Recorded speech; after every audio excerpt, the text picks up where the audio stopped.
Magdeline had always been close to her mother, Paulina. They weren't just mother and daughter. They were best friends, soul-bound by laughter, love, and late-night talks. When Magdeline had her own children, Margaret and Oreneile, Paulina embraced them as if they were her own. Her warmth filled their home, her wisdom guided them, and her hands wiped every tear. She was their safe place. Paulina had been sick for years, battling a chronic illness that slowly drained her strength. But even in pain, she smiled. She cooked their favorite meals. She told stories under the dim kitchen light. "I will always be with you," she would say, her voice soft, her eyes tired but full of love. Then, one cold morning, everything changed. Magdeline was in the kitchen when she heard Daniel, her father, calling out in a shaky voice. She ran to their bedroom and saw Paulina lying still, her breathing shallow, her skin pale. "Paulina, stay with me," Daniel begged, his hands trembling as he held his wife. Margaret and Oreneile stood at the door, confusion turning into fear as they watched their grandmother, the heart of their world, slipping away. Paulina's lips curved into the softest smile.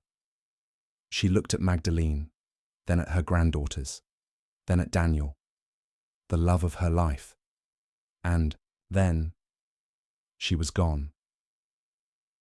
The house was never the same.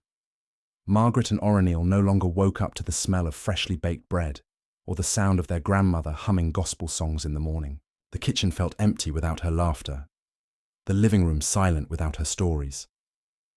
Magdeline tried to be strong, but at night she wept into her pillow, aching for the mother she had lost. Daniel, though heartbroken, stayed strong for them, but even he would sometimes sit on the porch, staring into the distance, whispering, "Paulina, I miss you." Yet, despite the pain, Paulina never truly left. Some nights, Magdeline swore she could hear her mother calling her name in the wind.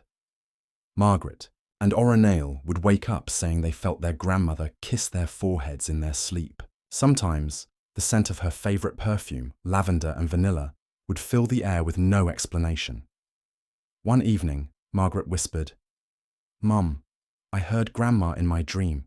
She said she loves us. She said she's still here." Magdalene's throat tightened. She wanted to believe it.